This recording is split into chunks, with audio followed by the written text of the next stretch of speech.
Alright, hey guys, and welcome back to another video in my multi-part series of Introduction to Power BI for Beginners. In today's video, we're going to be going over some basics of Microsoft Power BI, including how to get data and import data into Power BI. We're going to be talking about the different types of data that you can import and the different ways that you can import that data. So there's a few things to go over today, so why don't we jump right in and get to it. Alright, so as you're going to see here, you're landed at the home screen of Microsoft Power BI, and you can see all the different options for adding data into your report and loading that data into the actual software itself. So some of the most popular you can find right here, such as importing data into Excel, importing from SQL, pasting data using just a blank table, and trying a sample data set that they have set up for you. There's also another way to get data. It's up under File. You can choose all the most common are listed here as well. More or less the same as what you had, with the exception of a few more options. Now if we drill even deeper here, we can see all the different options that are actually associated here. So you can see there's a ton to choose from.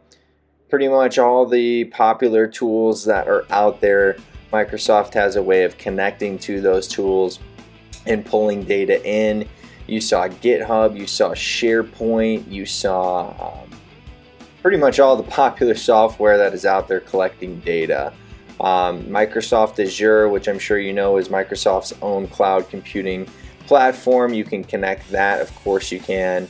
Power Platform, online services. Like I said earlier, SharePoint online lists, so within your company's organization or whatever you guys use SharePoint for. There's also a Dynamics 365 here, which is great. So obviously in the CRM system, which is Dynamics 365 for those of you that don't know, you can pull in data straight from there that people are entering in and have that feed right into Power BI for a report, and go back around and publish dashboards to Dynamics 365 at the end of it. Now I'm going to start with some of the more popular ones like Excel Workbook and SQL Server. These are the ones that people are going to primarily, in my opinion, primarily be using. So I'll just go over an example of that. SQL, for instance, obviously you can connect that straight to your database, the underlying database itself. There's an import or direct query option that you can go through. Direct query actually refreshes and keeps up-to-date data, which obviously would be nice to have for certain people. And so those are some of the different ways to import data into Power BI. We're going to move forward here and show an example of getting data into Power BI. So here we have Kaggle, and Kaggle is a community of data scientists, data analysts, just people in the data environment to come together and collaborate. You can find a bunch of different data sets just about on any type of subject that you're interested in. Here I chose cryptocurrency historical prices because for me that'd be something that I'd like to work with and learn more about. Maybe I can cash out one of these days, who knows. But overall, you can come here if you want to partake in competitions, really advance your game in the data world. There's some very smart people out here that you can learn a lot from. So I'm excited to look at the historical prices of Bitcoin and Ethereum. And here you can see the download link. This is where you can download the, usually it's a CSV file that comes along with the actual data set itself. And here you can see all the different types of coins that data set contained, all in CSV format. So I'll go over here and I'm going to get data. And down here I'm going to see CSV is the option because that's the format of my file. I just go to wherever you save that file from Kaggle. For me, it's on a network location.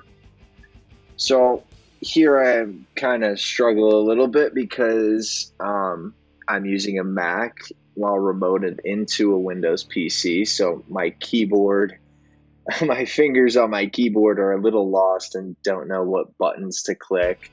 So just bear with me a moment. So here I just pull in the Bitcoin CSV, and you can see, you get a little preview of your data here in Power BI. You could see the different columns. You can see the file origin, so the file that the format that the file was originally saved in. The delimiter is comma delimiter.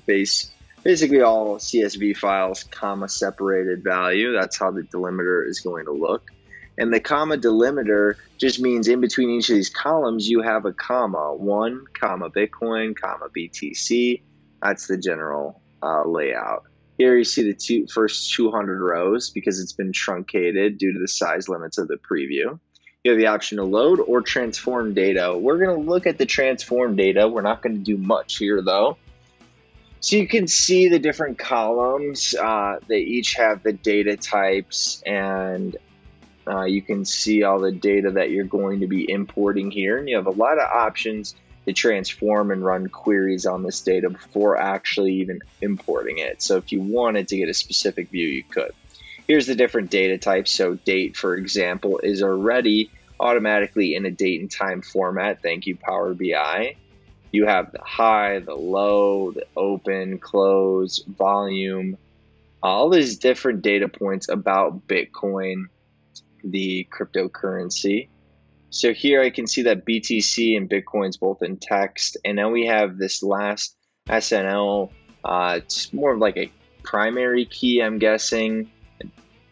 Here I can see that the format is whole number, which is good. So it looks like all of our data is in the correct format here. There's not going to be much that I need to edit as everything came in clean, and this data is clean, is easy to work with. Now that doesn't always happen. That's not always the case, and you may need to do some work with your data set to get rid of null values, or just to change data types around is pretty common. The first row may not always be headers too. There's a button just to make the first row headers. Now that we've loaded in the data, a little bit more about what you see here. This first page is report view. This is where you build visualizations. This next tab you're going to see is the data tab. This is where the actual data will live. So you can see our table of coin_Bitcoin has been imported in. You can see all 2,862 rows. If we expand the table, you can see all the different columns and values under our Bitcoin table. Those are the different columns. And this last tab is for relationships between your tables. So this is like an ERD here. You can draw relationships between tables. You can make relationships. And you can see your overall data diagram there. So now that we've gone over and we have data, our Bitcoin table in, we're going to add our Ethereum table as well, because personally, I'm a big fan of Ethereum, so I'd love to see some information regarding that. This whole process is going to look similar, and since I already know it's clean data, we're just going to hit load there. So now we have Ethereum and Bitcoin in our data tab.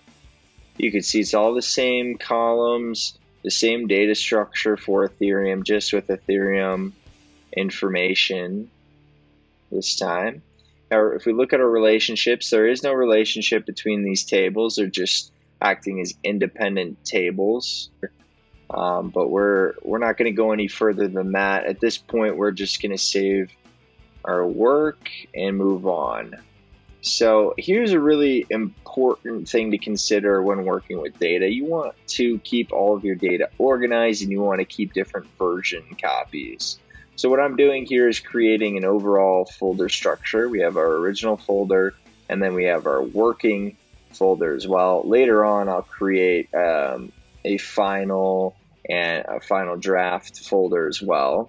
But right now, we're just going to do our original folder, just get data raw, so that you know this is just the data as it was presented to us, or as we got it from the client, if you want to think of a professional situation, with the date saved as well.